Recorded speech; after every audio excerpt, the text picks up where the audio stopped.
మనం ఒక జీవిత చరిత్రను చూడబోతున్నాం. అంటే జీవిత చరిత్ర అంటే కప్ప జీవిత చరిత్ర, వానపాము జీవిత చరిత్ర, బొద్దింక జీవిత చరిత్ర, ఇలాంటి జీవిత చరిత్రలు మన స్కూల్లో చదువుకుంటాం. అవి మనకేం ఉపయోగపడాలి అంతగా. కాబట్టి ఉపయోగపడని జీవిత చరిత్ర నేను మీకు చెప్పాలనుకోలేదు, కానీ మీకు ఉపయోగపడే ఒక జీవిత చరిత్రను బైబిల్లో నుండి నేను మీకు చూపించాలనుకుంటున్నాను. ఆ వ్యక్తి ఎవరంటే యోసేపు. యోసేపు యొక్క జీవిత చరిత్రని మనం ఈరోజు చూడబోతున్నాం. ఎవరి జీవిత చరిత్ర? యోసేపు. అందరూ చెప్పండి, యోసేపు జీవిత చరిత్ర. ప్రియమైన దేవుని పిల్లరా, బైబిల్లో ప్రాముఖ్యంగా మనకు విశ్వాసులకు తండ్రి అని ఎవరు పిలవబడింది? అబ్రహాం. అబ్రహాం కుమారుడు ఎవరు? ఇస్సాకు కుమారుడు ఎవరు? అందరికి తెలుసా? అబ్రహాం కుమారుడు ఎవరు? ఇస్సాకు. ఇస్సాకు కుమారుడు యాకోబు. మీరు బైబిల్లో చాలా సందర్భాల్లో అబ్రహాము, ఇస్సాకు, యాకోబు అనే మాటలు కనపడతా ఉంటాయి. మనం ఎందుకు కనపడతాయంటే దేవుడు తను పరిచయం చేసుకోవడానికి, తన క్యారప్ అడ్రస్ చెప్పుకోవడానికి ఆయన ఎవరైనా అడిగారనుకో, అయ్యా నీవెవరు అని అడిగితే ఆయన ఒకే ఒకటి చెప్తాడు, ఏంటంటే నేను అబ్రహాము దేవుడిని, ఇస్సాకు దేవుడిని, యాకోబు దేవుడిని అని. సర్వోన్నతుడైన దేవుడు అల్పులైన మనుషుల్ని క్యారప్ అడ్రస్ గా పెట్టుకొని మనుషుల గురించి చెప్పాడు. ఎవరిని? అబ్రహాము దేవుడిని, ఇస్సాకు దేవుడిని, యాకోబు దేవుడిని. అంటే అబ్రహాము, ఇస్సాకు, యాకోబులు ఎంతగా దేవుని మనసును గెలుచుకుంటే వారి పట్ల దేవుడు అంత ఆలోచన కలిగి వారి గురించి చెప్పాడు. వాడిని వారికి పుట్టిన సంతానమే, యాకోబు పుట్టిన సంతానమే మిస్టర్ యోసేపు గారు. హల్లెలూయా. యోసేపు యాకోబుకి ఎంతమంది పిల్లలు? 12 మంది. ఎంతమంది అంటే అప్పుడు క్రికెట్ టీం ఉండేదన్నమాట. ఏం టీము? ఇప్పుడు లాగా ఒకరు ముద్దు ఇద్దరు వద్దు అనేది కాదు. అప్పుడు అందరూ కావాలనేసి 12 మందిని, 15 మందిని అలా అనుకునేవాళ్ళు, 8 మందిని అలా. కాబట్టి యాకోబు కూడా ఎంతమంది అంటే 12 మంది కుమారులు. అందులో అవసాన దశలో వృద్ధాప్యంలో పుట్టిన కుమారుడు ఎవరంటే మిస్టర్ యోసేపు గారు. హల్లెలూయా. ఈ యోసేపు అంటే యాకోబుకి చాలా ప్రేమ. ఎందుకంటే చిన్న కుమారుడు, వృద్ధాప్యంలో పుట్టినవాడు, అవసాన దశలో పుట్టిన కుమారుడు కాబట్టి యోసేపును చాలా ప్రేమించాడంట. చాలా ప్రేమించి ఈ 12 మంది కుమారులు వీళ్ళని చూడనంతగా యోసేపును మాత్రం ఎక్కువగా చూసేవాడు. ఒక సందర్భాన్ని ఆయన గురించి రాస్తూ ఏమన్నాడంటే, అతను విచిత్రమైన నిలువుటంగి గుర్తించినాడంట. అలాంటి నిలువుటంగి, విచిత్రమైన నిలువుటంగి గుర్తించాడు. వీళ్ళకి లేదా బట్ట, వీళ్ళకి లేదా అంగి, కానీ వీళ్ళ గుర్తించినాడు. అందుని బట్టి ఏం జరిగింది అని మనం ఆలోచన చేస్తే, మీరు 37వ ఆదికాండము 37వ అధ్యాయము, ఆదికాండము 37వ అధ్యాయము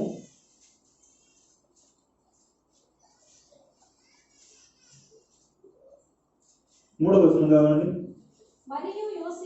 మరియు యోసేపు ఇశ్రాయేలు వృద్ధాప్యమందు పుట్టిన కుమారుడు గనుక తన కుమారులందరికంటే ఎక్కువగా అతన్ని ప్రేమించి అతని కొరకు విచిత్రమైన నిలువు టంగి కుట్టించాడు అనమాట. అంటే రంగురంగులుగా ఉండే, వీళ్ళందరికీ ఒకే రంగేమో, కానీ అతనికి రంగురంగుల నిలువు టంగి, విచిత్రమైన నిలువు టంగిని కుట్టించాడు. తండ్రిని బట్టి ఏం జరిగిందంట? అతని సహోదరులు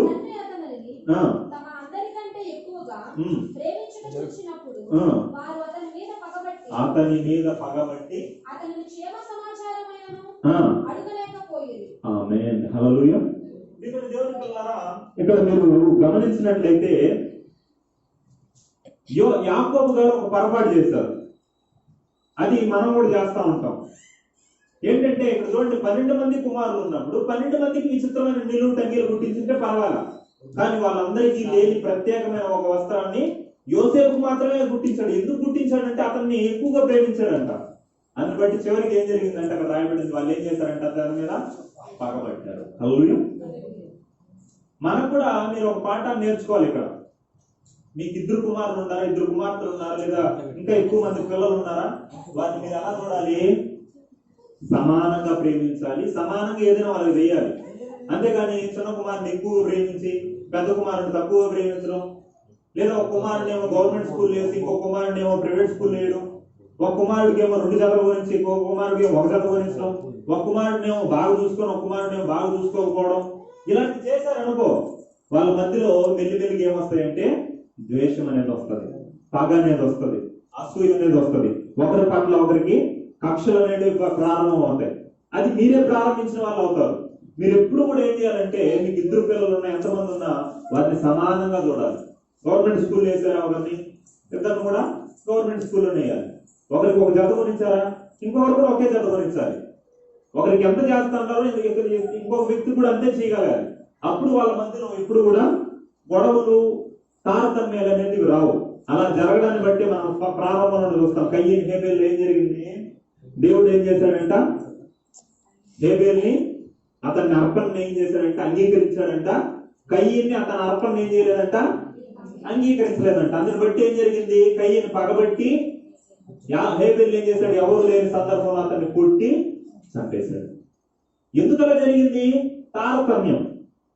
ఇక్కడ యాకోబు కూడా ఏం చేస్తున్నాడంటే తారతమ్యం చూపిస్తున్నాడు. యోసేపుని ఎక్కువగా ప్రేమిస్తున్నాడు. అందుని బట్టి సహోదరులు ఏం చేస్తున్నారంటే అతని మీద పగబట్టారు. హల్లెలూయా. ఇప్పుడు ఇంకొక విషయాన్ని కూడా మనం గమనించాలి.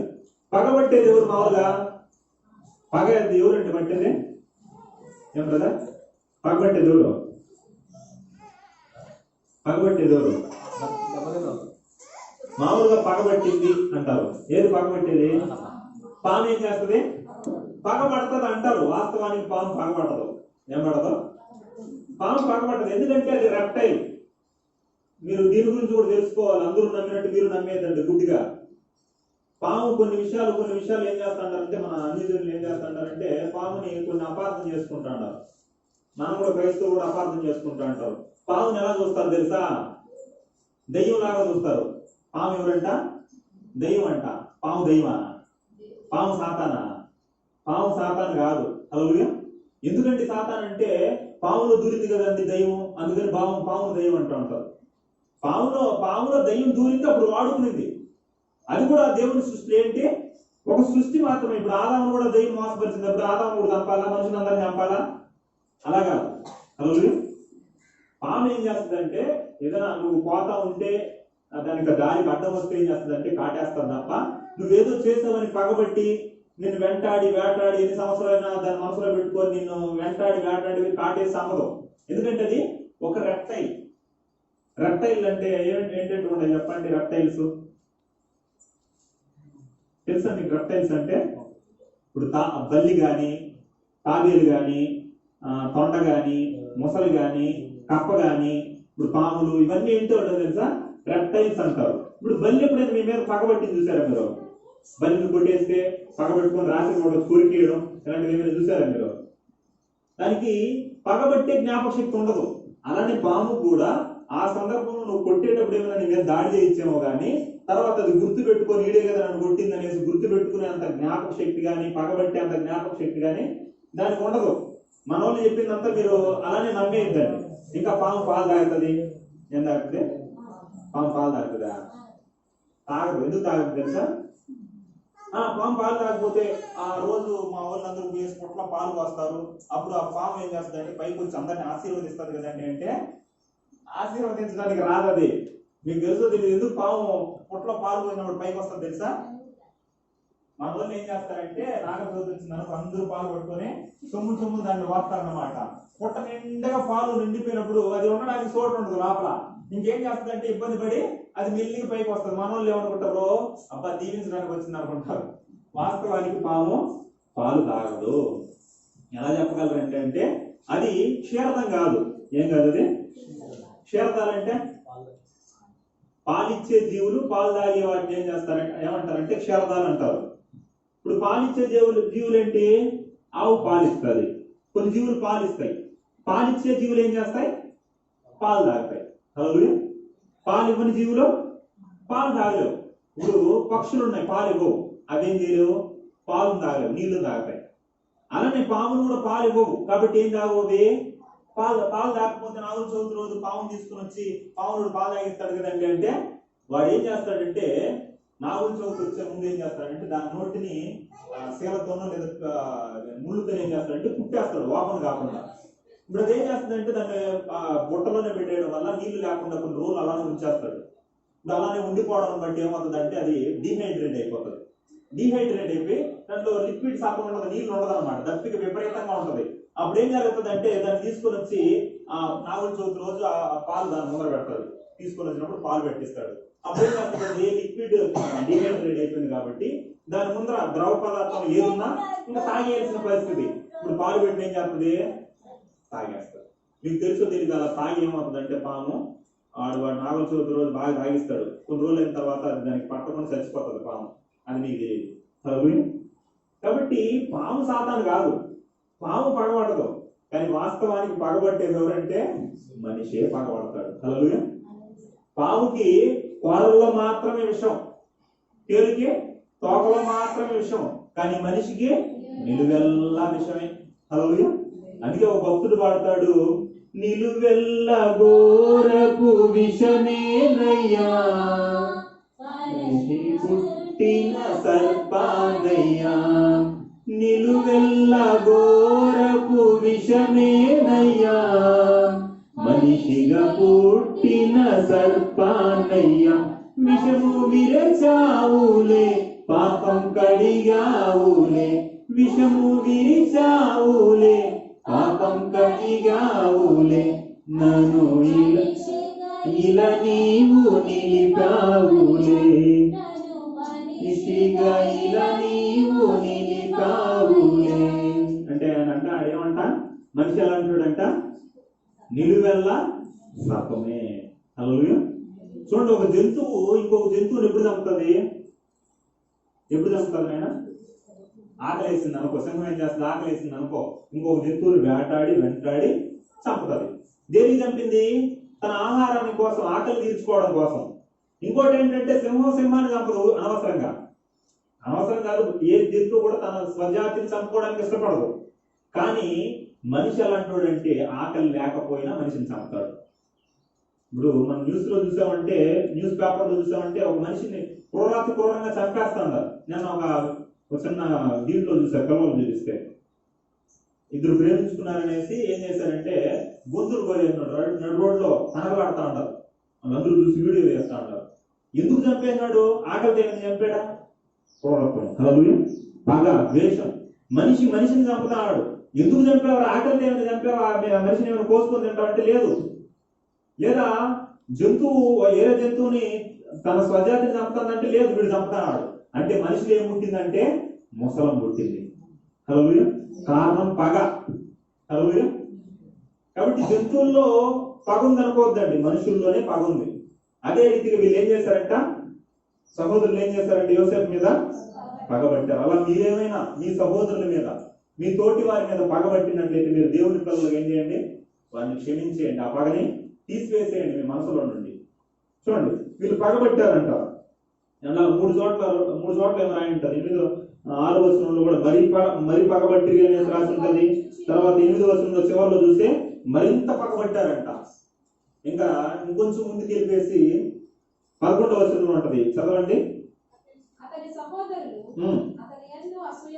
అతని యందు అసూయ. ఎందుకంటే అసూయపడ్డారు, ఎందుకంటే పగబట్టారంటే తర్వాత ఏం జరిగింది తెలుసా, యోసేపు అనే మాటకు అర్థం ఏంటి, ఇంకా యోసేపు అనే మాటకి ఇంకొక అర్థం కూడా ఉంది, ఏంటంటే కలలు కనేవాడంట. ఎవరు, కలలు కనేవాడు. విపరీతంగా కళలు వచ్చేటు ఆయనకి. అందులో ఒక కళ వచ్చింది. ఏం కళ తెలుసా, కళ వచ్చేసరికి పరిగెత్తుకుంటా అందులో నాకు ఒక కళ వచ్చింది అన్నాడు. అందరూ రౌండ్ కూర్చొని ఏం కళ అంటే ఏంటంటే, అందులో మనం అందరూ కూడా పొలానికి వెళ్ళేసి పనులు కోసామా, పనులు అంటే తెలుసు కదా, గడ్డి కానీ ఏదైనా కోసిన తర్వాత పన కడతారు కట్టలుగా, అలాంటి పన కోసామా, మీరందరూ తీసుకొని వచ్చి రౌండ్గా పెట్టారా, రౌండ్గా పెడితే నా పన మధ్యలో పెట్టానా, నా పని ఒక చక్కగా నిలబడుకుంది, మీ పనులన్నీ ఏమైనాయంటే ఆ పనుల ముందర సాగిలు పడిపోయినాయి అనేసి కళ చెప్పాడు. వాళ్ళకి పిచ్చి కోపం వచ్చేసింది, ఏంట్రా నీ పని ముందర మా పనులన్నీ సాగిలు పడి, అంటే నేను మీకు సాగిలు పడతావా అనేసి వాళ్ళు కోపం వచ్చేసి మరీ పగ పెంచుకున్నారంట. ఇలా వీళ్ళు కోపడతా ఉంటే తల్లిదండ్రులు వచ్చాయి, చిన్నపిల్లడు కదా ఏదో కళ్ళకన్నాడు చెప్పాడు, అది మాత్రం కోపడిపోతారేంటి, పడిపడి అనేసి అమ్మ నాన్న ఏం చేసినారంటే తరిమేసినారు. ఎవరు, యాకోబు రిబ్కా ఏం చేసినారంటే తరిమేసినారు. మళ్ళీ మరుసటి రోజు మళ్ళీ ఇంకో కాల వచ్చింది వాడికి, యోసేపు గారికి మళ్ళీ కాల వచ్చింది. ఈసారి ఏం కాల తెలుసా, ఈసారి ఏం కాలంటే 12 నక్షత్రాలు, సూర్యుడు చంద్రుడు ఏం చేశారంటే వాళ్ళకి సాగిలు పడిపోయినట్టు కాల వచ్చింది. అంటే దీనికి అర్థమైంది, ఈసారి సహోదరులే కాదు అమ్మా నాన్న సాగిలు పడినట్టు కూడా కాల వచ్చేసింది. ఇప్పుడు నా అమ్మా నాన్న కూడా కోపం వచ్చేసింది, ఏంటి రా నేను ఏదో జోక్ చేయను అనుకుంటే ఇప్పుడు మేము కూడా సాగిలు పడినట్టు కళ వచ్చిందా అని వాళ్ళు ర్యాష్ అయినారు. కోపడ్డారు. తర్వాత నాన్నేమో అర్థం చేసుకున్నాడు, మనసులో పెట్టుకున్నాడు, ఈ కళకి మాత్రం మనసులో పెట్టుకుంటే ఇలా జరిగిన సందర్భంలో చెప్తాడు. వాళ్ళు ఏం చేశారంటే అతని మీద అసూయ పెంచుకున్నారంట. హల్లెలూయా. ఏం పెంచుకున్నారు? అసూయ పెంచుకున్నారు. ఎందుకు అసూయ నీకు? యోసేపు ఏమైనా అబద్ధం చెప్పాడా? భవిష్యత్తులో ఏం జరగబోతుందో దాన్ని దేవుడు బయలుపరిచాడు. మన కళ లాంటివి కాదు యోసేపు కళ. చాలా మంది కళ్ళు వస్తూ ఉంటాయి. కళ్ళు వచ్చేసి అది ఏదో దర్శనం అనుకుంటారు. హల్లెలూయా. ఒకసారి ఒక ఆమె వచ్చి అనింది, ఏమని, బ్రదరు నాకు రాత్రిపూట కళ వచ్చింది బ్రదర్, ఆ కళ్ళలో నల్ల కుక్క బ్రదర్ ఏం చేసిందంటే బ్రదరు తెల్ల అన్నాన్ని తినేసింది బ్రదరు అనింది. ఏంటంట? నల్ల కుక్క వచ్చంట తెల్ల అన్నాన్ని తినేసిందంట. దానికి అర్థం ఏంటి బ్రదరు అనింది. నేనేం చెప్పాలి? మీరే చెప్పండి, ఏం చెప్దాం?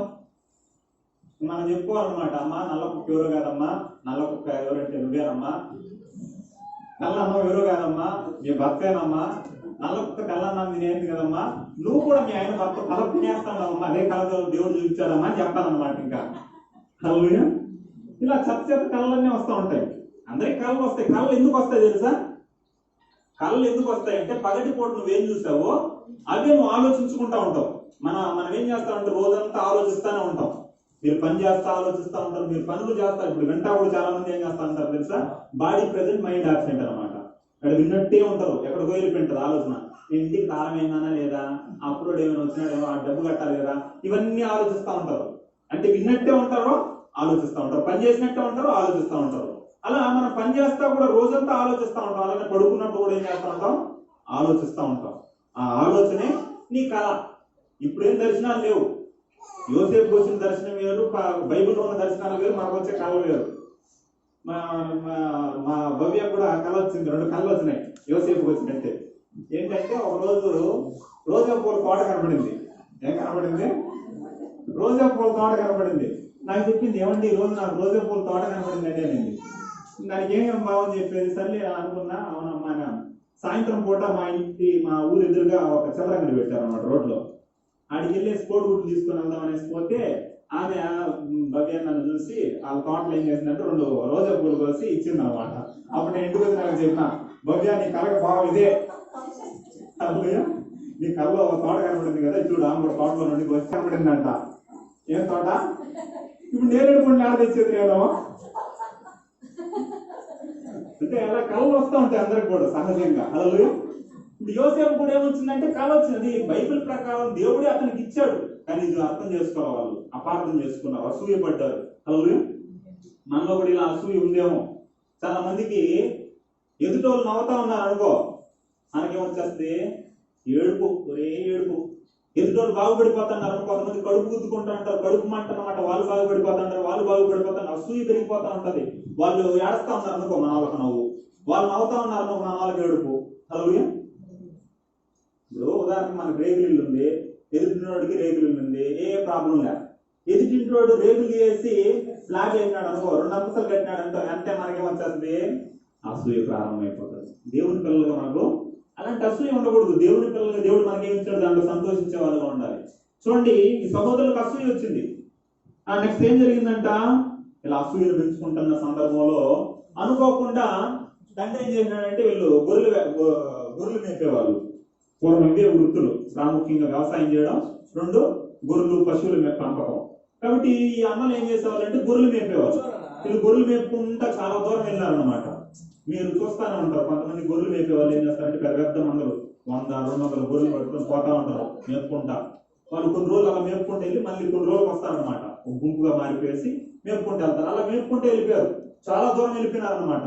అప్పుడు యాకోబు యోసేపుని పిలిచిన, ఆయన మీ అన్నలు చాలా దూరం వెళ్ళినట్టున్నారు, కాబట్టి మీ అన్నలు ఎలా ఉన్నారు క్షేమ సమాచారం అడిగి తెలుసుకోరా, టిఫిన్ క్యారీ కూడా సర్ది కూడా తీసుకొని పో అనేసి ఏదో గట్టించినాడు. జున్ను మొక్కలు రొట్టె మొక్కలు ఏదో గట్టి పంపించినాడు. ఇప్పుడు ఏం చేశాడంటే యోసేపు అన్నల మీద ప్రేమతో అన్నలు ఎలా ఉన్నారని సంతోషంగా చూడాలనేసి అన్నలను ప్రేమించి వెళ్తూ ఉన్నాడు. వెళ్తూ ఉంటే దారిలో అలా ఎత్తుక్కుంటూ ఉంటే ఒక చోట ఒక పొలమైన నిలబడి, ఏం బాబు ఇక్కడ ఏం చెప్తాను, ఏడాడగలుగుతాను ఏంటి అంటే, ఏం లేదండి మా అన్నలు ఈ దారి గుండా ఏమైనా వచ్చారా అంటే, ఎవరు ఏదో 11 మంది వచ్చారు కదా వాళ్ళే అని చెప్పేసరికి ఈ దారి గుండా పోయారనేసరికి వెతుక్కుంటా పోతాడు. ఈ అన్నల దూరం నుండి యోసేపు చూశారు. ఈ అన్నల మనసులో ఏముంది? పగ ఉంది. హల్లెలూయా. అసూయ ఉంది. కాబట్టి వీళ్ళు ఏమనుకున్నారు తెలుసా? అరే యోసేపు గారు దొరికినారా, వీళ్ళు ఏం చేద్దాం తెలుసా? వీడిని చంపేద్దాం. ఏం చేద్దామంటే చంపేద్దాం. ఎవరిని? సహోదరుణ్ణి. ఎవరిని? తన కడుపున తోడబుట్టిన సహోదరుని చంపేద్దామన్న ఆలోచన వచ్చింది. కాబట్టి చంపేద్దామా అనేసి అందరూ కూడా సహోదరులందరూ కూడబడుకొని దగ్గరికి వచ్చినట్టు ఇలా ప్లానింగ్ చేసుకుని చంపేద్దాం అనుకున్న సందర్భంలో ఏం చేశారంటే యోసేపు సంతోషంగా అన్నలు చూసిన సంతోషంలో పరిగెత్తుకుంటా అన్నలు కనపడ్డారనేసి వస్తూ ఉంటే వీళ్ళందరూ దగ్గరికి వచ్చిన వెంటనే పట్టుకుని యోసేపుని భయంకరంగా కొట్టి ఏం చేశారంటే మరి గుంటలు దోసి రాళ్ళతో కొట్టేద్దాం అనుకున్నారేమో. ఆడ ఒక గుంట ఉంటే ఏం చేశారంటే ఆ గుంటలో ఏంటంటేన్నారు. ఆ గుంటలో పాములు ఉన్నాయి తెలియదు, తేలు ఉన్నాయి తెలియదు, రాళ్ళు ఉన్నాయి తెలియదు, అలా పడిపోయారు. పడిపోయేసి యోసేపుకి ఏం అర్థం కాలేదు. అన్నలు నన్ను ఎందుకు కొడుతున్నారు, నన్ను ఎందుకు గుంటలో దోశారు అని మెల్లిగా చూపెట్టి వింటుంటే అన్నల పైన మాట్లాడుకుంటున్నారు. ఇది ఎలా చంపేద్దాం, రాయితో వేసి కూర్చు చంపేద్దామా, రకరకాలుగా మాట్లాడుకుంటున్నారేమో. యోసేపుకి చాలా బాధేసింది. ఆ సందర్భంలో యోసేపు ఏమనుకున్నాడు? నా అన్నలు ఏంటి నన్ను చంపాలనుకుంటున్నారు, నన్ను నేను ప్రేమించి వచ్చి వాళ్ళకి ఆహారం తీసుకొని వచ్చి వాళ్ళని క్షేమ సమాచారం అడగాలనుకుంటే ఇలా చేద్దాం అనుకుంటున్నారేంటి అని ఎంత బాధపడ్డాడు యోసేపు. ప్రియమైన దేవుని పిల్లలు అలా చంపాలనుకున్న సందర్భంలో ఆ దారి గుండా ఎవరు వెళ్తున్నారంట? ఇష్మాయేలీలు వెళ్తూ ఉన్నారంట, ప్రయాణం చేస్తూ ఉన్నారంట. వాళ్ళు అలా వ్యాపార నిమిత్తం పోతూ ఉంటే ఆ బాటసారుల్ని చూసినారు వీళ్ళు. రే రూబేన్ అన్నాడు, రే వీడిని చంపేస్తే మనకేమవుతుందా, ఈయన ఏం చేద్దామంటే వాళ్ళకి అమ్మేద్దాం. ఏం చేద్దాం? అమ్మేద్దాం అనుకుని ఏం చేశారంటే వాళ్ళతో బేరం మాట్లాడి 20 తులముల వెండికి ఏం చేశారంట? యేసుక్రీస్తు 30 వెండి నాణ్యాలకి ఇస్కరియోతు యూదా ఎలా అమ్మేశాడో యోసేపును కూడా తన సహోదరులు ఏం చేశారు? 20 తులములకి అతన్ని బానిసగా అమ్మేశారు. హల్లెలూయా. బానిసగా అమ్మేస్తే అతన్ని చేతులకి సంఖ్యలు కట్టేసి అన్న అన్న అని పిలుస్తా ఉన్నా ఆ ఇష్మాయిల్ ఏం చేస్తాడారంటే అతను లాక్కొని వెళ్తా ఉంటారు. అన్నలు ఏమైనా జోక్ చేస్తున్నారేమో, కొడితే కొట్టారు, నన్ను మళ్ళీ మా అన్నలు విడిపించేస్తారు, నన్ను భయపడడానికి ఇలా చెప్పారేమో అని యోసేపు వాళ్ళ సంఖ్యలతో బంధింపబడి అన్నల వైపు చూస్తా ఉన్నాడు. వాళ్ళు మెల్లిగా తీసుకుని వెళ్తున్నారు. ఇంకేమైనా పిలుస్తారు అనుకుంటా అంటే చెట్లు దాటారు, పుట్టలు దాటారు, చివరికి గుట్టలు దాటారు. అన్నలు కూడా కనిపించకుండా పోయారు. చివరికి అర్థమైపోయింది అన్నలు నన్ను విన్నారని బాధతో ఎక్కడికి వెళ్ళిపోయినాడు, ఎక్కడికి తీసుకుని వెళ్ళినారు వీళ్ళు? ఐగుప్తు రాజ్యానికి తీసుకుని వెళ్ళారు. ఐగుప్తుకు తీసుకుని ఉన్నారు. ఇప్పుడు ఏం చేశారంటే యోసేపుని బానిసలను అమ్మే చోట నిలబెట్టారు. పూర్వం ఏం చేసేవాళ్ళంటే ఇప్పుడు గొర్రెల్ని, మేకల్ని, ఎడ్లని ఎలా అమ్ముతారో సేమ్ అలా ఇప్పుడు గొర్రెల సంత జరుగుతుంది శనివారం. ఎక్కడ? టమాటా మార్కెట్ లో. అక్కడ పోయారనుకో గొర్రెలు కుక్కలుగా, మేక కుక్కలుగా ఉంటది. అందరూ పోయేసి ఆ కాళ్ళన్ని బాగుండాయి లేదా చూసి దాన్ని పళ్ళు అలా ఎత్తి ఇలా చూస్తారనమాట. ఇది మంచిదా కాదా అనేసి ముసలి దేవనేసి చూస్తా ఉంటారు. ఇలా యోసేపును కూడా నిలబెట్టారు. దిగంబరిగా వస్త్రహీనుడిగా నిలబెట్టేసి ఉంటారు. నిలబెట్టినప్పుడు అందరూ కూడా చూస్తూ ఉంటారు. కాళ్ళు ఎత్తు, కాళ్ళు బాగున్నాయి, చేయి చూపించు, చేయి బాగుంది, ఎడ వంకర్లేదు కదా, పళ్ళు చూస్తా, ఇప్పుడు ఏమన్నా వస్తుంటారా, ముసలాడు కాదా అనేసి ఒక పశువుని చూసినట్టు బేరం చేస్తా ఉంటారు. ఆ బేరం చేస్తున్నప్పుడు యోసేపుని ఎవరు కొనుక్కున్నారు తెలుసా? ఎవరు కొనుక్కున్నారండి? అలాంటి అప్ప వ్యక్తి కొనుక్కోవాలా? రాజు యొక్క సంరక్షక సేనాధిపతి, ఆ దేశానికి సేనాధిపతిగా రాజు దగ్గరగా ఉండే ఒక సంరక్షక సేనాధిపతి ఎవరు కొనుక్కున్నాడో? యోసేపుని. అంటే సేనాధిపతి అంటే ఎవరు అనుకుంటున్నారు? ఇప్పుడు పోలీస్ పెద్ద క్యాడర్ ఏంటి చెప్పండి? పోలీసులో పెద్ద క్యాడర్ అయ్యా, పోలీసులో పెద్ద క్యాడర్ ఏంటి అయ్యా? పెద్ద క్యాడర్ ఏంటి? డిఎస్పి. అంటే డిఎస్పి వచ్చాడనమాట కొనడానికి. వచ్చి ఇప్పుడు చూసి యోసేపుని ఎందుకు కొనింటాడు? ఇప్పుడు యోసేపును కొనాలన్న పోలీసు చూసిన వెంటనే ఒక వ్యక్తి మంచోడా కాదు ఈజీగా కనబడేస్తాడు. పోలీసుకు ఉండే గుణం ఏంటంటే వీడు దొంగోడా లేదా వీడు మంచోడా చూస్తానని చెప్పేస్తారు. ఈ క్యాడర్లో ఉండే ఒక డిఎస్పి వచ్చి యోసేపును కొన్నాడంటే యోసేపు ఏం చూశాడో చూసిన వెంటనే అర్థమైపోయింది, యోసేపు చాలా మంచోడు. హల్లెలూయా. చూస్తానే అర్థమైపోయింది. ఇక్కడ ఒక విషయాన్ని మనం ఆలోచన చేయాలి. దేవుని పిల్లలుగా క్రైస్తవులుగా ఉన్న మనం కూడా ఏం చేయాలి? అయినా సతీషం మనం ఏం కనపడాలి? ఇంకా నుండి దేవుడు నిన్ను పట్టుకున్నాడు, నువ్వు గుర్తుపెట్టుకో. నువ్వు ఎక్కడికైనా పరిగెత్తిండొచ్చు, నువ్వు ఈరోజు సజీవ లెక్కలో ఉన్నావంటే ఒకటి జ్ఞాపకం చేసుకున్నాడు దేవుడు. నీ ముందున్న వ్యక్తి చనిపోయినాడు, నీ వెనకాల దాని వెనకాల ఉండే వ్యక్తి ఇంకా ప్రమాదంలో, నువ్వు మాత్రం సేఫ్ అయ్యేసి దేవుని సన్నిధానంలో కూర్చోన్నావంటే మీ అమ్మ ఏదో మేలు చేసింది, దాన్ని బుద్ధి చేసుకున్నాడు దేవుడు. అందుకే నువ్వు సజీవ లెక్కలో ఉన్నావు. హల్లెలూయా. ఇంకా దేవుడు నీ పట్ల ఒక సంకల్పం కలిగి ఉన్నాడు. ప్రియమైన దేవుని పిల్లల వల్ల యోసేపులో ఏం చూశాడు? మంచి చూశాడేమో. మనలో కూడా అన్ని జనులు ఏం చూడాలంటే మన వస్త్రధారణలో కావచ్చు, మన మాట తీరులో కావచ్చు, మన ప్రవర్తనలో చూసి దేవుడిని మహింపరచాలి. వీళ్ళు మంచి వాళ్ళు అని మనం చూసి చెప్పగలగాలి. హల్లెలూయా. అలా యోసేపుని చూసి మీరు కొంచెం డల్గా ఉంటారు కాబట్టి యోసేపుని కొన్ని ప్రశ్నలు వేశాడు అని అనుకుందాం. ఇప్పుడు ఆయన డిఎస్పీ కాబట్టి వీడు నాలెడ్జ్ ఉందా లేదా, నా దగ్గర పని చేయాలంటే అంత నాలెడ్జ్ ఉండాలి అనేసి ప్రశ్నలు ఏమన్నాడేమో. ఇప్పుడు మిమ్మల్ని ప్రశ్న వేస్తా, కొన్ని ప్రశ్నలు మీరు చెప్పండి. ఇప్పుడు ఐఏఎస్ ప్రశ్నలు వేస్తాను. ఒక పెద్ద గడ్డివా ఉంది, మిమ్మల్ని కొంచెం ఉత్సాహపరచడానికి, ఎందుకంటే కొంచెం డల్ కనపడతాను అందుకని వేస్తాను. చెప్పండి. ఒక పెద్ద గడ్డివా ఉంది, ఆ గడ్డివాములో ఒక గుండు సూది పెట్టారు. ఇప్పుడు ఆ గుండు సూదిని త్వరగా తీయాలంటే మీరేం చేస్తారు? గడ్డివాముని త్వరగా దాంట్లో ఉన్న సూదిని తీసేయాలంటే ఏం చేయాలి? కాల్చేస్తే లాస్ట్ పెట్టుకోవచ్చా?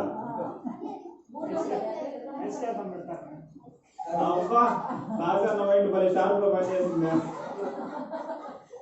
ఏం చేయొచ్చు? గడ్డివాములో సూది తీయాలంటే మొత్తం కాల్ చేసి ఒక ఐస్కాన్ని ఎతికేస్తే తెలిసిపోతుంది. ఓకే, అలా అడిగాడేమో ప్రశ్న. సరే, ఇంకో క్వశ్చన్ అడుగుతాను మీకు తమాషాగా ఉండడానికి, జోక్గా. ఇప్పుడు సరే, వర్షం వచ్చినప్పుడు పైకి వెళ్ళేది ఏంటి చెప్పండి?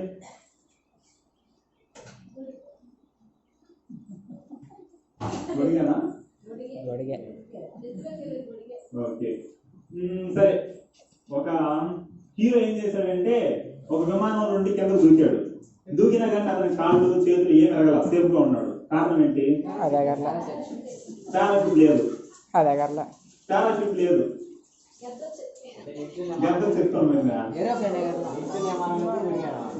అది విమానం కింద ఉంది కాబట్టి దూకాడు, కాళ్ళు ఎరగదు. అలాంటి ప్రశ్నలు ఏమైనా అడిగాడేమో. హల్లెలూయా. అడిగినప్పుడు టక యోసేపు చెప్పేశాడేమో. అతను ఏం చూసాడో తెలియదు కానీ యోసేపు ఏం చేశాడంటే ఉద్యోగంలో పెట్టేశాడు. ఉద్యోగంలో పెడితే ఆశ్చర్యం ఏంటో తెలుసా? అతడు ఏ పొలంలో అడుగు పెడితే ఆ పొలం నూరంతలుగా పండేస్తాంది. అతడు ఇంట్లో ఉంటే ఇల్లు ఆశీర్వదింపబడతాంది. అతడు పని స్థలానికి వెళ్తే పని ఆశీర్వదింపబడతాంది. యోసేపు దేవుడు అతనికి తోడై ఉన్నాడని పోతీఫర్ గ్రహించాడంట. హల్లెలూయా. ఆ రాయబడిన మాట పోతీఫర్ చూశాడంట. ఏం చూశాడంట చూడండి. 3వ వచనం 29:3. 39:3. 39:3.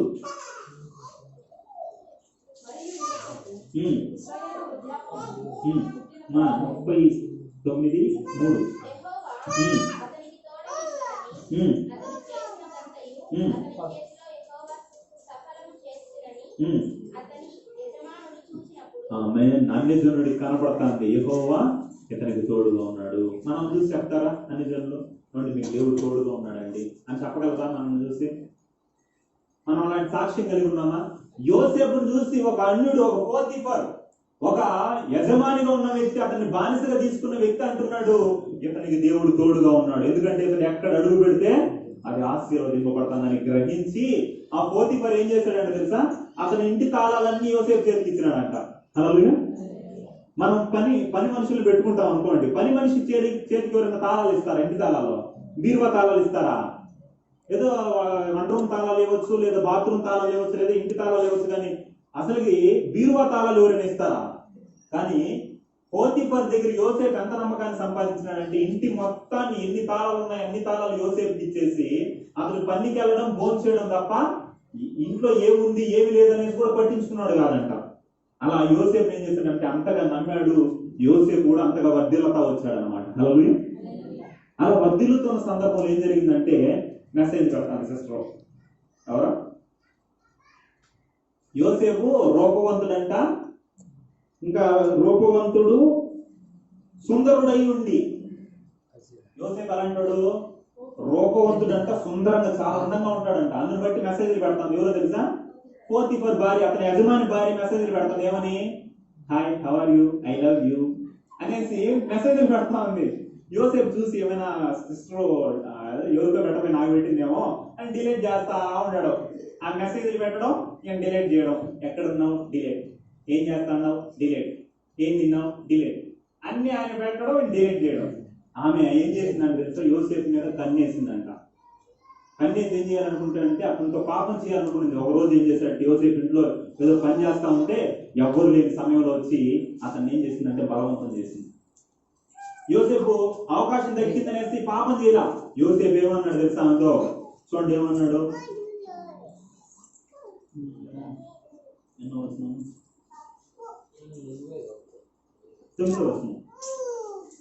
తొమ్మిదో వచనం చదవండి. నీవు అతని భార్యవైనందున బలంగా చదువుమా.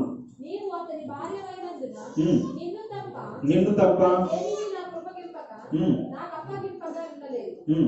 కాబట్టి నేనెట్లు ఇంత ఘోరమైన దుష్కార్యము చేసి దేవునికి విరోధముగా పాపము కట్టుకొందునని ఆమేన్. హల్లెలూయా. అతడు వచ్చింది కదా ఛాన్స్ అనుకోవాలా. మీరు అనుకోవచ్చు అంటే అలా ఎందుకని ఇంటాడంటే పోతీఫర్ భార్య బాగుండదు, చిక్కు జుట్టు వేసుకొని చీముడు ముక్కులు వేసుకొని నల్ల తుమ్మ ముద్దలాగా ఉంటది, అందుకని అసహ్యంగా ఉంటది, అందుకని వింటాడండి అని అనుకునేరు. ఆడ ఎవరు భార్య? ఆమె పోతీఫర్ భార్య. మీరు ఇప్పటికి కూడా ఈజిప్ట్ మ్యూజియం లో మమ్మీస్ పెట్టింటారు.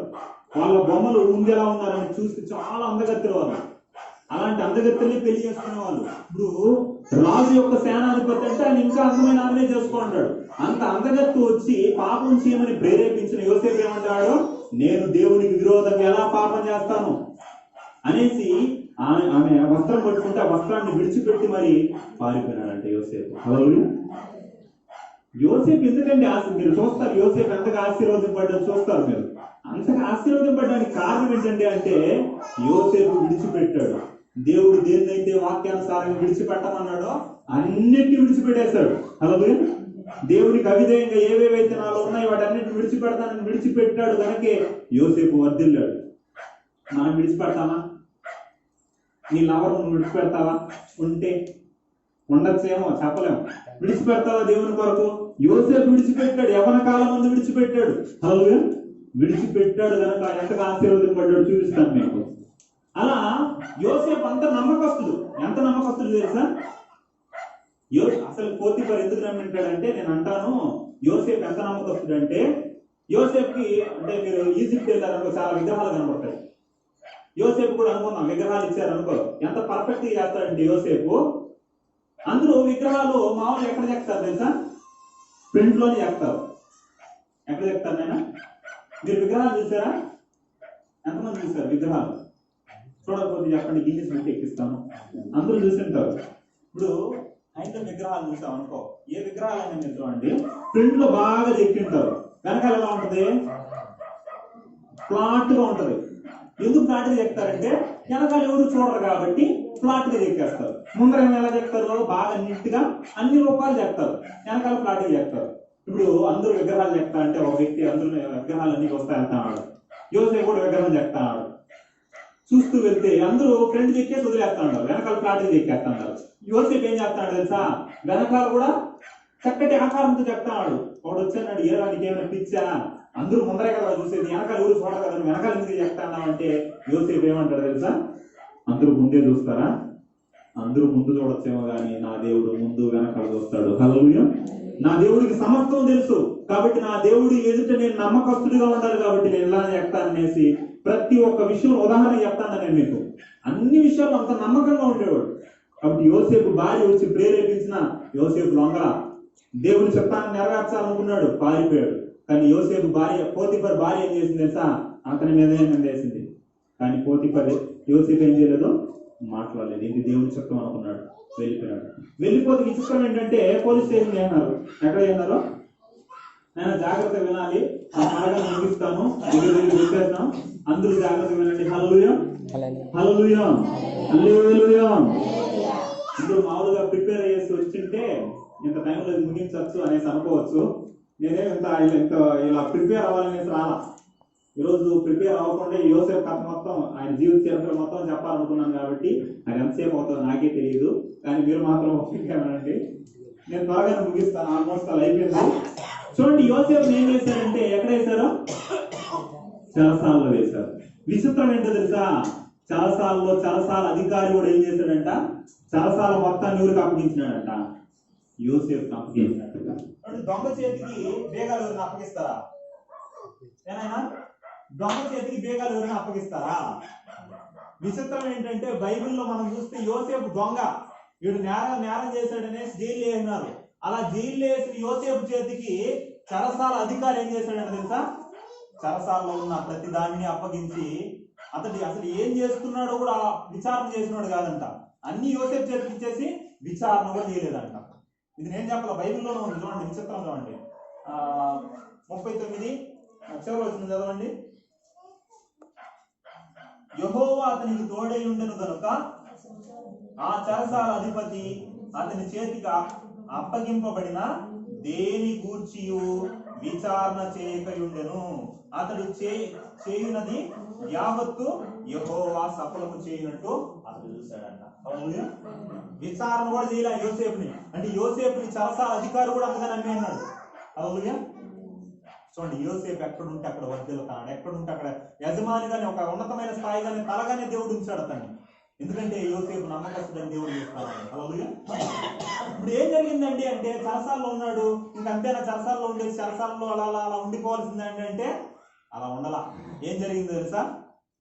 చెరసాల్లో ఇద్దరు నేరస్తులు వేయబడ్డారు. ఎవరంట వాళ్ళు? పానదాయకుడు, భక్ష్యకారుడు. అంటే రాజు దగ్గర ద్రాక్షారసం అందించే ఒక వ్యక్తి, తర్వాత భక్ష్యకారుడు అంటే ఆహారాన్ని ఇచ్చే వ్యక్తి. వీళ్ళిద్దరు ఎక్కడ వేయబడ్డారంట? యోసేపు ఉన్న గదిలోనే చెరసాల్లో వేయబడ్డారంట. వేయబడినప్పుడు వీళ్ళు చేసిన నేరం అంటే మనకు తెలియదు. వాళ్ళని డౌట్ ఏం చేశాడంటే రాజు చెరసాల్లో వేయించినాడు. ఏపించినప్పుడు వీళ్ళిద్దరికి ఒక రోజు పడుకొని నిద్రపోతుంటే ఇద్దరికి ఒకే రోజు కాలు వచ్చిందంట. ఒకే కాలు కాదు, 2 రకాల కాళ్ళు. పానదాయకుడికి ఏం కాలు వచ్చిందంటే ఏమో కాలు వచ్చింది. ఇద్దరు కూర్చొని విచారిస్తా కూర్చోంటారు, పిచ్చి మొక్కలు వేసుకొని వికారంతో ఏం చేయాలో అర్థం కాకుండా అలా ఆలోచిస్తా చింతలో కూర్చోన్నప్పుడు యోసేపు వచ్చినాడు. సార్ ఏం సార్ మీరు ఇలా చేస్తా ఉన్నారు, ఏం సార్ విచారణలో ఉన్నారు అనేసి వాళ్ళ కింద పెట్టిన వాళ్ళకి పరిచయం చేస్తూ ఉన్నాడంట. అడిగితే వాళ్ళు ఏం చేశారంటే ఇలా కళ్ళు వచ్చాయి, నాకు చాలా భయంగా ఉందన్నారు. మాకు అర్థం కాకుండా ఉందనేసరికి నేను కళకు బాగుంది చెప్తాను, మీరు చెప్పండి అన్నాడు. అప్పుడు పానదాయకుడు కళ చెప్పాడు. ఏంటో తెలుసు అతనికి వచ్చిన కళ? ఒక ద్రాక్షవల్లి ఉంది. ఆ ద్రాక్షవల్లికి 3 తీగలు ఉన్నాయంట. ఏమున్నాయి? ఒక ద్రాక్షవల్లికి 3 తీగలు వచ్చున్నాయి. ఆ 3 తీగలకి పూలు, ద్రాక్ష గెల్లు గుత్తులుగా కాసి అవి పక్వానికి వచ్చినాయి. అప్పుడు ఈ పానదాయకుడు ఏం చేశాడంటే రాజు యొక్క ఆ గ్లాస్ తీసుకొని ఆ ద్రాక్షాలను పిండి ఆ ద్రాక్ష గ్లాస్ని తీసుకొని పోయేసి ఏం చేశాడంటే టేబుల్ మీద పెట్టాడు, రాజు టేబుల్ మీద. ఇది కళ వచ్చింది.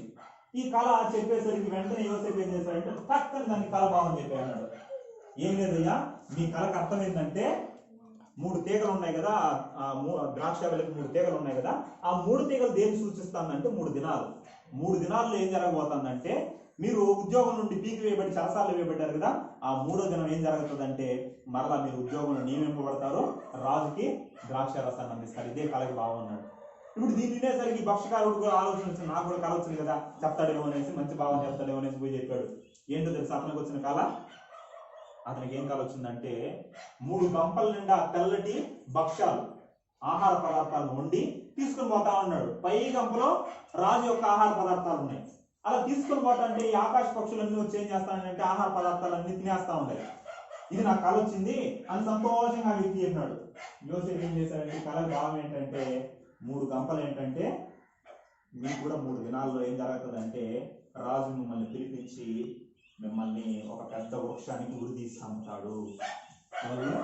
ఉరిదీసి చంపినప్పుడు వేలాడుతున్నప్పుడు మీ మీద నుండి మాంసాన్ని ఆకాశ పక్షులు వచ్చి మీ శరీరం నుండి మాంసాన్ని పీక్కు తింటాయి. ఇది జరుగుతుంది అంటాడు. వీళ్ళిద్దరు వింటారు, గమనం ఉండిపోతారు. 3వ రోజు ఏం జరుగుతుంది తెలుసా? 3వ రోజు ఫరోకి ఏమొస్తుందంటే పుట్టినరోజు వస్తుంది. ఏమొస్తుంది? పుట్టినరోజు వస్తుంది. ఇతను అన్నట్టు ఏం జరిగిందంటే పానదాయకుడిని మరలా పిలిపించి ఉద్యోగంలో పెడతాడు. ఆ భక్ష్యకారుణ్ణి ఒక పెద్ద వృక్షాన్ని గురి ఇచ్చేస్తాడు. ఆకాశ పక్షులు వచ్చి అతని మాంసాన్ని పీక్కు తింటాయి. ఇలా జరిగింది వాస్తవంగా. హల్లెలూయా. అలా జరిగినప్పుడు యోసేపు ముందుగానే చెప్పినాడు పానదాయకుడు, అయ్యా నన్ను జ్ఞాపకం చేసుకో, రాజు నన్ను గురించి చెప్పు, చెరసాల నుండి నన్ను విడిపించంటే పానదాయకుడు ఏం చేశాడంట? చేసిన మేలుని మర్చిపోయాడు. మీరు చదవండి 40వ అధ్యాయం చదవచ్చును చదవండి. 40వ అధ్యాయం చివరి వచనం. మరియు యోసేపు వారికి తెలిపిన భావము చొప్పున పక్షకారుల అధిపతిని చివరి మాట చివరి అయితే పానగాయకుల అధిపతిని యేసోపును జ్ఞాపకము చేసుకొనగా అతనిని మర్చిపోయాను. హల్లెలూయా. పానగాయకుడు ఏం చేశాడు? అంత పానగాయకుడు ఏం చేశాడు? మర్చిపోయాడు. ఏం మర్చిపోయాడు? యోసేపు చేసిన మేలు మర్చిపోయాడు. ఎందుకు ఈ మాట చదివించినానంటే, మనుషులు నువ్వు చేసిన మేలును మర్చిపోవచ్చు, కానీ మన దేవుడు ఏం చేయడు? నువ్వు చేసిన మేలుని అన్నడు మర్చిపోడు. హల్లెలూయా. ఎంతగా మర్చిపోడు అంటే, నువ్వు మర్చిపోయినా ఆయన మర్చిపోడు. బైబిల్లో మత్తయి సువార్త 25వ అధ్యాయం 35వ వచనం నుండి చదవండి. ఆడ ఒక విచిత్రమైన సంఘటన మనకు కనబడుతుంది. మత్తయి సువార్త 25వ అధ్యాయం 35వ వచనం. నేను ఆకలి కొంటిని భోజనం పెట్టి దప్పికొంటిని నన్ను చేర్చుకొంటిని, దిగంబరునై ఉంటిని, నాకు బట్టలిచ్చితిరి, రోగినై ఉంటిని, నన్ను చూడవచ్చితిరి, చెరసాలలో ఉంటిని, నా ఎద్దకు వచ్చితిరని చెప్పును. అందుకు నీతిమంతుడు, ప్రభువా, ఎప్పుడు నీవు ఆకలికొని ఆహారం ఇచ్చితివి, నీవు దప్పుకొని చూచి, ఎప్పుడు దాహం ఇచ్చితివి, ఎప్పుడు పరదేశమై ఉండుట చూచి నిన్ను చేర్చుకొంటివి, దిగంబరివై ఉండుట చూచి బట్టలిచ్చితివి, ఎప్పుడు రోగివై ఉండుట అయినను చెరసాలలో ఉండుట అయినను చూచి నీ వద్దకు వచ్చితివని ఆయన అడిగాను. అందుకు రాజు, మిక్కిలి అల్పులైన ఈ నా సహోదరులలో ఒకరికి మీరు చేసితిరి కనుక నాకు చేసితిరని నిశ్చయముతో చెల్లించారు. అంటే చూడండి, మనుషులు మనం చేసిన మేలు మర్చిపోతున్నారు, కానీ దేవుడు ఏం చేస్తాడు? నేను ఇస్తాను.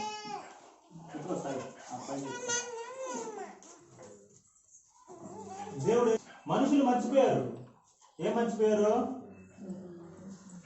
దేవుడికి మేలు చేశారు, దేవుడికి పిల్లలకు మేలు చేశారు, దాన్ని మర్చిపోయినారు. కానీ దేవుడు ఏం చేశాడు? ఆయన రాకడలో జ్ఞాపకం చేసుకొని, మీరు ఈ మేలు చేశారు నాకు అని దేవుడు జ్ఞాపకం చేస్తాడు. హల్లెలూయా. కాబట్టి మీరు దేవుడికి చేసిన ఏ మేలు కూడా అది వృధా పోదు. దేవుడు ఖచ్చితంగా ఏం చేస్తాడంటే, మీరు చెత్తూడ్చారా, దేవుని మందిరంలో సాపేశారా, దేవునికి ఏదైనా కానుకిచ్చారా, దేవునికి ఏదైనా మంచి కార్యం చేశారా, దాన్ని అన్నడు కూడా దేవుడు మర్చుటకు అన్యాయస్తుడు కాడు. మనుషులైతే మర్చిపోతారు, కానీ దేవుడు మర్చిపోడు. కాబట్టి దేవుడు మర్చిపోకుండా ఏం చేశాడు తెలుసా? ఈసారి ఇలా కాదనుకున్నాడు. వాళ్ళ కళ రప్పించా, వీళ్ళ కళ రప్పించినా దీనివల్ల ప్రయోజనంగా, కాబట్టి వీళ్ళకి వాళ్ళ కళ రప్పిస్తే ఉపయోగం లేదు, కానీ ఈసారి ఏం చేస్తానంటే కుంభస్థలాన్ని కొడతాను అనుకున్నాడు. నన్ను కొడతాను, అల్లాటప్ప వ్యక్తులకు రప్పాను, ఇంకా నేను ఎవరిని రప్పిస్తానో డైరెక్ట్ గా రాజుకే రప్పించేస్తా కళ. హల్లెలూయా అని అనుకుని రాజుకే కళ రప్పించేశాడు. కళ వచ్చేసరికి ఏం కళ వచ్చింది తెలుసా? ఒక భయంకరమైన కళ వచ్చేసింది. ఒక్కల కాదు, 2 కళలు రప్పించేశాడు. ఈసారి వచ్చేసరికి రాజు బెత్తరపోయి లేచాడు. ఏంటంటే ఆ కళ అంటే, రాజు నిద్రపోతా ఉన్నాడు. నిద్రపోతా అంటే మధ్యరాత్రిలో ఏం జరిగిందంటే, ఒక కళలో ఆయన స్వప్నంలో ఏం చేశాడంటే, నైల్ నది ఉంటది, ఐగుప్తు దేశానికి వెళ్ళినారంటే ఇప్పుడు కూడా నైల్ నది ఉంటది. ఆ నైల్ నది పక్కన ఈ ప్రాంతాలన్నీ ఉంటాయి. ఇప్పుడు ఈ నైల్ నది పక్కన ఈయన నిలబడుకొని చూస్తా ఉంటే, ఆ నైల్ నదిలో నుండి ఏం చేసాయంటే 7 బలమైన ఆవులు లేసాయంట. బలమైన ఆవులు లేసి ఆ గట్టుకాడికి వచ్చి ఆ పచ్చికలు మేస్తా ఉన్నాయి. మేస్తా ఉంటే ఏం జరిగిందంటే, ఆ నదిలో నుండి బలహీనమైన బక్క చిక్కిన ఆవులు లేసాయి. నేను ఆలోచిస్తాను, అప్ప ఎంత బాగుంటాయి ఆ బలమైన ఆవులు, నున్నగా ఎంత అందంగా ఉన్నాయని చూస్తా ఉంటే, మళ్ళీ వెంటనే ఏం చేసే, బక్క చిక్కిన బలహీనమైన చూడడానికి వికారంగా ఉండే భయం గొలిపే 7 బలహీనమైన ఆవులు లేసాయి. ఆ ఆవులు లేసి ఏం చేసాయంటే, బలమైన ఆవులు ఉన్నాయి చూడండి, ఆవుల్ని అమాంతం తినేసాయంట. బక్క చిక్కిన ఆవులు బలమైన ఆవులను తినేసిన ఆ బక్క చిక్కిన ఆవులు అలానే ఉన్నాయి. దాన్ని చూసేసరికి రాజు బెత్తరపోయేసి అనేసి లేచేసి నీళ్ళు తాగి అమ్మ అనేసి భయపడిపోయిన సందర్భం. అలా భయపడిపోయి మళ్ళీ ఏం చేశాడంటే, కొంచెం సేపు తీరిన తర్వాత మళ్ళా పడుకున్నాడు. మళ్ళా పడుకుంటే మళ్ళీ ఒక భయంకరమైన పేడకల వచ్చింది. ఏంటో తెలుసా? ఈసారి 7 బలమైన ఒక్క దంటున 7 బలమైన వెన్నులు పుట్టినాయంట. వెన్నులు అంటే తెలుసు కదా, మొక్కజొన్నలో అలాంటి వెన్నులు ఉంటాయి చూడండి, అలాంటి వెన్నులు పుట్టాయంట ఒక్క దంటున. అవి పుట్టేసరికి అది చాలా బాగుందని చూస్తా ఉన్నాడు. అలా చూస్తూ ఉండగానే 7 బలహీనమైన వెన్నులు పుట్టాయంట. చూడడానికి వికారంగా బలహీనమైన వెన్నులు పుట్టి, బలహీనమైన వెన్నులు ఏం చేస్తాయి, బలమైన వెన్నులు తినేసాయంట. ఇలాంటి భయంకరమైన కళలు వచ్చేసరికి ఇంకా రాజు నిద్ర పట్ల, ఏంటి కలగ భావం అనేసి ఆ దేశంలో ఉన్న మేధావుల్ని, గొప్ప వాళ్ళని, శాస్త్రజ్ఞుల్ని అందరినీ పిలిపించినాడు. అందరిని పిలిపించి ఈ కళకు భావం ఏంటంటే ఎవ్వడు చెప్పలేకపోయినాడంట కళకు భావం. హల్లెలూయా. ఎవ్వడు చెప్పలేకపోయినప్పుడు అప్పుడు ఈ పానదాయకుడు గుర్తుకొచ్చినాడు. ఎవరో యోసేపు గుర్తుకొచ్చినాడు. అప్పుడు రాజు దగ్గరికి వెళ్ళేసి, రాజా, ఈ కళకు భావం చెప్పగలిగిన వాడు ప్రపంచంలో ఒకే ఒక్కడున్నాడు. ఆ ఒక్కడెక్కడున్నాడు? చెరసాల్లో ఉన్నాడు. హల్లెలూయా అని చెప్పేసరికి అతను తీసుకురమ్మనేసరికి అతనికి ఏం చేశారంటే రాజు వస్త్రాలు వేసి అతను ఏం చేశారంటే రాజు ముందర నిలబెట్టారు. రాజు ముందర నిలబెట్టేసరికి కళ చెప్పేసరికి కళకి భావం అతని నోట్లో నుండి కళ చెప్పకముందే కళ భావం టక్ అని చెప్పేసాడు. రాజా, దానికి అర్థం ఏంటంటే 7 బలమైన ఆవులు, 7 బలమైన వెన్నులు ఏంటంటే 7 సంవత్సరాలు. 7 సంవత్సరాల్లో ఈ దేశంలో సమృద్ధి అయిన పంట పండుతుంది. అసలు మీరు ఎన్నడూ చూడని అద్భుతమైన పంట పండుతుంది. తర్వాత 7 బలహీనమైన ఆవులు, 7 పీల వెన్నులు ఏంటంటే ఆ బలమైన ఆ సమృద్ధి అయిన పంటను ఏం చేస్తుందంటే 7 సంవత్సరాలు రాబోతున్నాయి. ఆ 7 సంవత్సరాల్లో భయంకరమైన కరువు ఏర్పడుతుంది. దేశం అంతా కరువు తాండవిస్తుంది. ఆ కరువును బట్టి ఈ పండిన పంట అంతా మాయమైపోతుంది. ఇదే కళకి భావం. రెండింతలకు ఎందుకు కనపడిందంటే అది త్వరగా దేవుడు జరిగించబోతున్నాడు, అందుకే 2 సార్లు మీకు కళ రప్పించాడు అని చెప్పేసరికి ఆ రాజు ఆశ్చర్యం వేసిన వెంటనే ఉంగరం తీసి అతను ఉంగరం పెట్టాడంట. పెట్టేసి ఏమని చెప్పాడు తెలుసా? నెక్స్ట్, నా ఇంత గొప్ప దైవ జ్ఞానం కలిగిన నువ్వే నా కుటుంబానికి, రాజ్యానికి యజమానిగా ఉంటావు అనేసి అతను ఏం చేశాడంటే తెలుసా? నాకు ఆశ్చర్యం అనిపించింది. అసలు ప్రపంచాన్ని పరిపాలన చేసిన కొన్ని సామ్రాజ్యాలు ఉన్నాయి. అందులో ఒక సామ్రాజ్యం ఏంటంటే ఐగుప్తు సామ్రాజ్యం. విస్తారమైన బంగారం ఉంటుంది ఆ దేశంలో. ఎందుకంటే దేశాలన్నింటినీ స్వాధీనపరుచుకుంది ఆల్మోస్ట్ చాలా దేశాలని. అంత గొప్ప దేశానికి రాజు ఎవరంటే ఫరో. రాజుని ఫరో అంటారు. ఆ ఫరోకి యజమాని ఎవరు తెలుసా? ఆ ఫరో కుటుంబానికి యజమాని ఎవరయ్యారు తెలుసా? చూడండి, ఈ మాట ఒక మాట చదువుకొని మనం ముగించుకుందాం.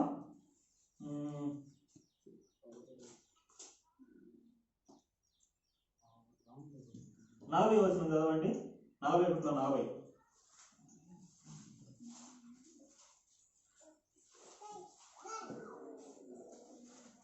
నీవు నా ఇంటికి అధికారివై ఉండవలెను. ఎవరింటికి మా? ఎవరింటికి అధికారి? అల్లాటప్ప వాళ్ళ ఇంటికి కాదు.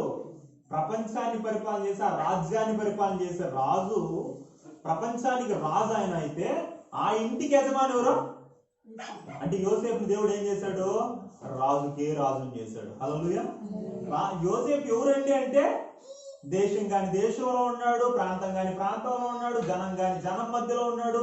అతనికి ఎవరో తెలియదు. ఒక బానిసగా వచ్చాడు, ఒక బలహీనుడిగా వచ్చాడు. ఒక బలహీనుడిగా వచ్చినప్పటికీ అతడు దేవుడి మీద ఆధారపడినప్పుడు, దేవునికి నమ్మకస్తుడిగా ఉన్నప్పుడు అతను ఏం చేశాడు? ఆ దేశానికి రాజును కాదు కదా, రాజు కుటుంబానికి యజమానిని చేశాడు. హల్లెలూయా. ఒక వ్యక్తి దేవునికి విధేయత చూపిస్తే ఎంతగా దేవుడు అతన్ని ఆశీర్వదిస్తాడు మీరు చూడాలి. హల్లెలూయా. దేవుడు యోసేపు బాగా గ్రహించేశాడు. ఎందుకంటే నా పక్షాన ఉన్నవాడు దేవుడు. యోసేపు బాగా తెలుసు దేవుడిని ప్రేమించు వారికి అనగా ఆయన సంకల్పం చొప్పున పిలవబడిన వారికి మేలు కలుగుడుకు సమస్తము సమకూడి జరుగుతుంది. పోతీఫరు భార్య నన్ను చెరసాల్లో వేసిందా? నా మేలు కొరకే. నేను చెరసాల్లో ఉన్నానా? నా మేలు కొరకే. అన్నలు గుంటలో దోశారా? నా మేలు కొరకే. పోతీఫరుకి అమ్మబడ్డానా? నా మేలు కొరకే అనుకున్నాడు. కాబట్టి దేవుని చిత్తానికి అప్పగించుకున్నాడు. కనుక ఒక రోజు వచ్చింది. ఆ రోజు ఏమయ్యాడంటే యోసేపు హెచ్చింపబడ్డాడు. ఎంతగా హెచ్చింపబడ్డాడంటే రాజు తర్వాత రాజంతటి వాడుగా. అసలుకి ఫరో అంటాడు, 2వ రథం మీద ఎక్కించి ఆ దేశం అంతా తిప్పుతా అన్నాడు. ప్రజలతో ఏమన్నాడు తెలుసా? ఇతని పర్మిషన్ లేకుండా మీరు చెయ్యి గాని కాలు గాని ఆడించకూడదు అన్నాడు. ఏంటంట?